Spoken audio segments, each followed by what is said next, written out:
What's up, fellow do-it-yourselfers? This is Scott. Welcome back to OG DIY. I'm in a kind of a weird spot upstairs, and pardon the television hanging here. What we're going to focus on today is this Honeywell thermostat and its connection to the air conditioning system and the heating system. So this thermostat, about 5 days ago, went completely dark. So the screen went dark. And this thermostat has no batteries. So here, let me show you this. You just put your fingers up on the top here, press the tab.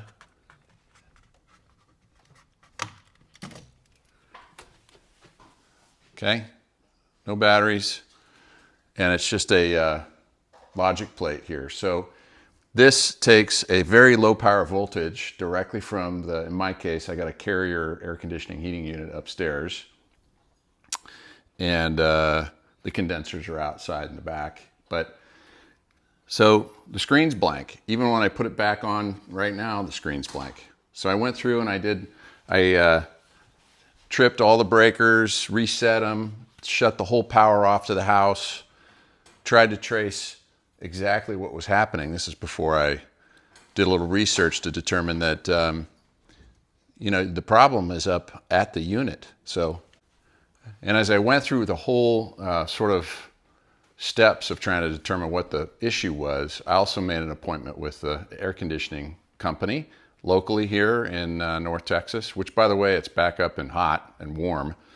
So air conditioning would be good if it was working right now. Back to the air conditioning company, good outfit that we use, but anytime you bring a service technician out, you're about $200 just to get them to come out. So I had that all set, did a little bit more research, and let me show you what I found. This is crazy.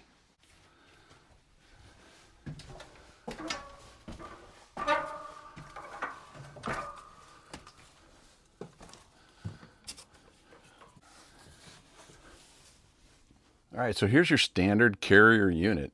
This house is 2017 as we sit here in 2024. So outside of maintenance, these things are pretty trustworthy, right? Shouldn't run into too many problems.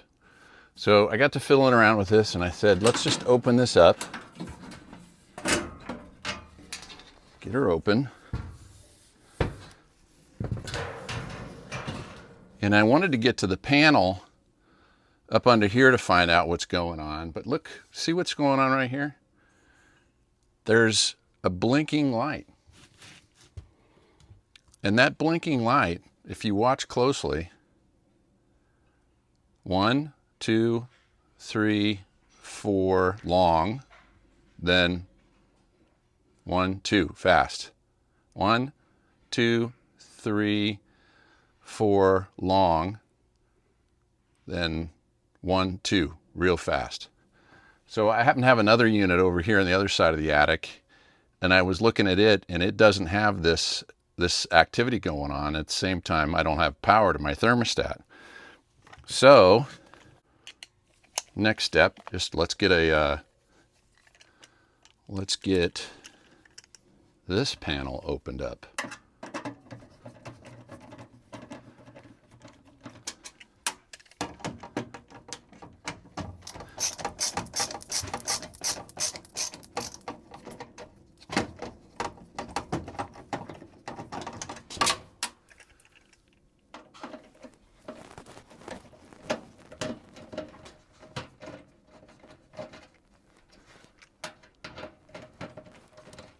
That's a very strange way to put that in there. Okay, and then open this panel, and this panel reveals the logic board. Okay, so the logic board has got a little fuse right here.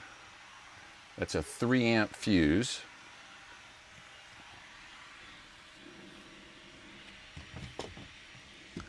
You can see that right there. Right there's a 3-amp fuse. And by the way, the other thing to note is this button right here, when you push it, that gives power to the entire unit, and then you can see that light in there that's blinking the same cadence of light of 4 long and 2 short.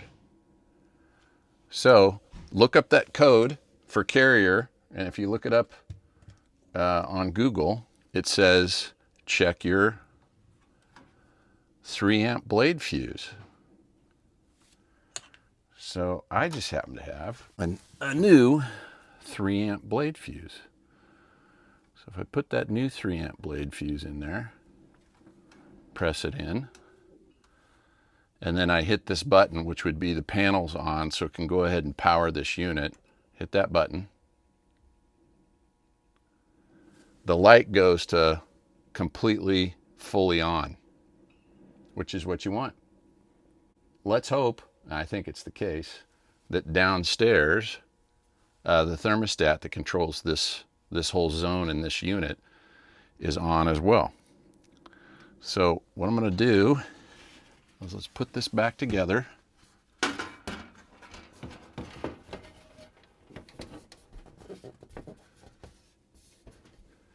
And there's your sight, sort of sight window for that always on light.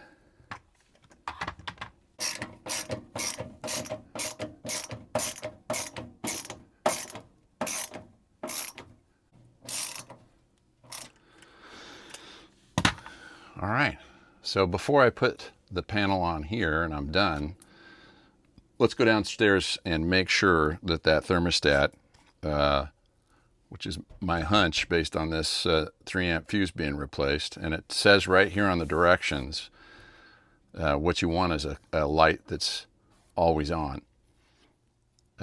So let's go check that out.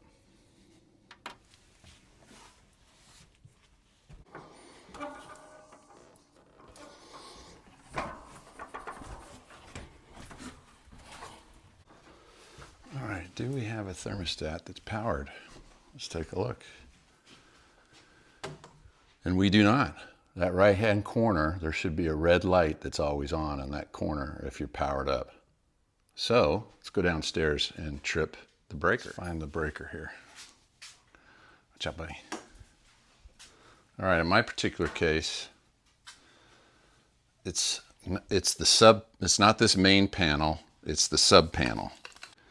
And I'm not sure if that's heater 1 or heater 2, but so let's just, it's these first top 2. So we're going to reset those. Give it a minute. And then we're going to come back and set them again. That should do it, I hope. Let's go take a look.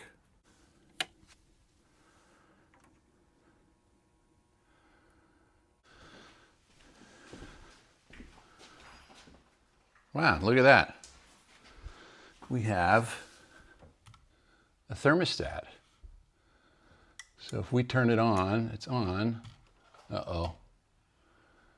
And it just popped. That's not good. So finally, it is up and running. And here again, we got a solid light and the blower's working great.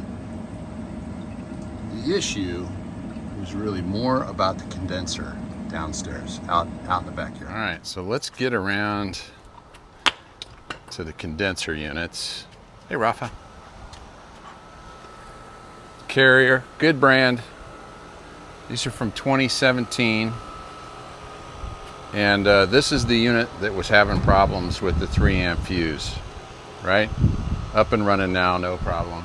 But in order to do any work on this stuff, you need to disconnect the electricity, right? Super important. And if you don't feel comfortable doing this, listen, I'm just a guy doing videos. You need to go get expertise. If you don't feel confident, don't do it, right? But it's possible. It's possible to do all this repair work, okay? So in my case, my breakers are right here. And that smaller unit is the number 2 unit. And there's a breaker up under there, right? So you just hit that breaker and then the compressor's off, right? So it's off, no power to it. So what we need to do, because I'll tell you in a little bit how this all occurred to me and why the OG DIY guy had to pay for some expertise. Let's get this panel off. All right, here we go.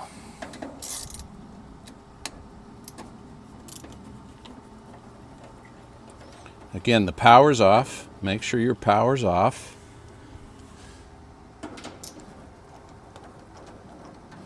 Super important.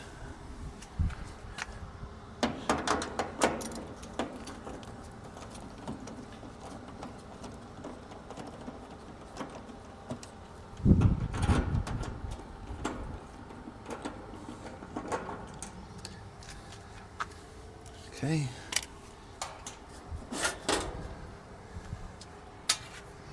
All right. This is a switch, and this is a capacitor.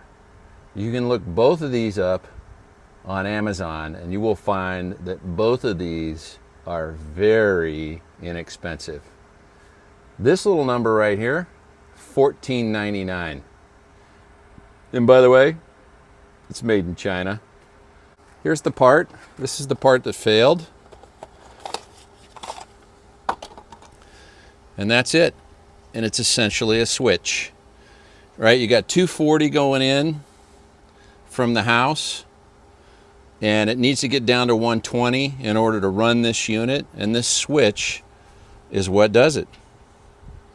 So that's $14.99. I'm going to look this up on Amazon and put it in the description, but that capacitor, I believe that's under $40. So these two things are wear items, and with the power off, you can pull these off, right? And if you just look at it, take a picture of it, you're going to put one back in there, you're going to put one back in there, you're going to take these, it's almost like a light switch. You're going to take these and put them down in here, and these down here, you're going to put them up in the bottom and then bolt it right back on for $14.99. That fixed this unit, and now the 3-amp fuse is no longer popping. A miracle for which I paid a lot of money. All right, friends. So what started out as a 3-amp fuse issue, and by the way, 3-amp fuses can fail, and that same process I shared about going up and taking a look on exactly on your units where your fuses are can apply, and you can replace a fuse and you can be back up and running. But in my particular case, I need a little bit of expertise, because once the 3-amp fuse failed again, and actually for me it failed 4 times, I need to call in for some support. So I have personally changed the capacitor on this unit. I have never changed this switch before. In fact, I didn't even know that that was a repair item, and shame on me for not doing the research. Because had I done the research, this is where it's really going to grab you. Had I done the research, I would have saved $550, because I paid for the guy to drive out here. I paid for this part. I paid for a huge markup on this part, the replacement of the part, and confirmation that everything was working. So for $550, I learned one hell of a lesson. By the way, I've just ordered 2 of these off of the all-time best retailer in the world. Should be known only as Amazon, because they're going to bring them to my doorstep for $14.99, made in China. I'm also going to order some capacitors, because I had one for this one and I replaced it, and they wear out. They go out. These units were put in 2017. They should last 20 years. The reason they don't last is because things like this, right? And if you get an unscrupulous installer or a service repairman that comes in to tell you about your unit, these wear items are fully replaceable, repairable. Listen, I'm never going to have this problem again in terms of hiring it out. On OG DIY, I'm going to have future repairs where I actually replace this switch. And that's it. It's a switch. Switch and a capacitor. And this great service repairman, he was super. He did a great job. He was in and out. He described everything that was going on. I'd hire him again. I have nothing against high quality repair people that know what they're doing. And this guy knew what he was doing. And a reputable firm here in the local North Dallas area. But here's the difference for me. I could have done this for $14.99 and I paid $550. That's a problem. I would have saved a ton. I could have done so many other things with those funds. I'm going to tell you right now. Invested them. Bought a meal, 2 meals, 4 meals. Bought groceries for a month. Listen, it's the whole reason I wanted to put this channel together. So once in a while you do need expertise, and it's important to get it so that you're in good shape and you're protected. And by the way, using this using this reputable firm, I've got 5 years of warranty on this part and a year of labor. So if this fails again, and I'm going to tell you, I bet it doesn't. If this fails again, then they'll come out and replace it for nothing. So you get a little bit of insurance, but friends, insurance is a huge racket in and of itself. So I'd rather do the work myself. And so that's why, from time to time you got to pay the price. So I paid the price for the education. Anyway, it's all good. I got a couple of these coming. This one hasn't failed. This bigger unit compressor, this switch has not failed. I've changed the capacitor. On this unit, the switch failed. The capacitor hasn't failed. So I got 2 capacitors coming in, 2 switches coming in. I'm just going to keep them in the garage, and I'm not going to pay the $550 per rattle in the future. I'd rather pay the $14.99. So, all right, friends. Hope you learned something. The repairs are completely doable, whether it's a 3-amp fuse, whether it's the switch, whether it's the capacitor. Make sure you shut all the power off. If you have any concerns about doing the work yourself, hire a professional. There's times when a professional is very, very helpful, and you should be making that choice. If not, take a crack at it on your own. All right, hey, look, friends, one other thing, and that is you'll get sold when the service provider comes out. Sold. I don't hate to be crass or cynical, but they'll give you advice that you need to keep your coils clean on your compressors, these fan units. And you could pay some exorbitant fee to them to clean your coils. But you know what it is? Take a garden hose. I'm getting ready to do it for mine because it's March now in North Texas. There's been a lot of wind and a lot of dirt, and it cakes up onto the coils, and it makes the compressor work a little bit harder to cool everything down so it can send cold air into the house. All you do is take a garden hose and you shoot it straight down, and you go all the way around your unit at a pretty good high pressure and clean the outside sort of radiator looking piece of your compressors. It's not hard. It's very simple. I got the garden hose here. Actually, my units are running, which is okay, right? Because they should be able to run in rain. You essentially just take your garden hose and you clean this radiator style condenser on the outside here. And you can see, as you're doing this, you can see the dirt coming out of here at the bottom. And that is cleaning your condensers. And you want to do this all the way around the condenser until they're, until your water is essentially coming out cleaner than it was when you started the process. And I can see dirt coming out of here at the bottom. So they're dirty. There's no question about it. And like I said, doing this, at least once a year twice a year possibly is a really good idea. And it doesn't take long. I got this one panel side done here already in very short order. And this again is a service you can hire out and pay cash money for, or you can do it the OG DIY way. You can do it the DIY way and save some money, because there's no need, given how easy this is, to do this through a service, as long as you got a garden hose.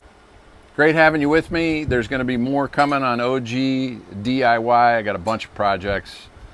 I've left a number of things around the house that need to get done, as my wife reminds me. So more to come. Thanks. Be good. Bye-bye.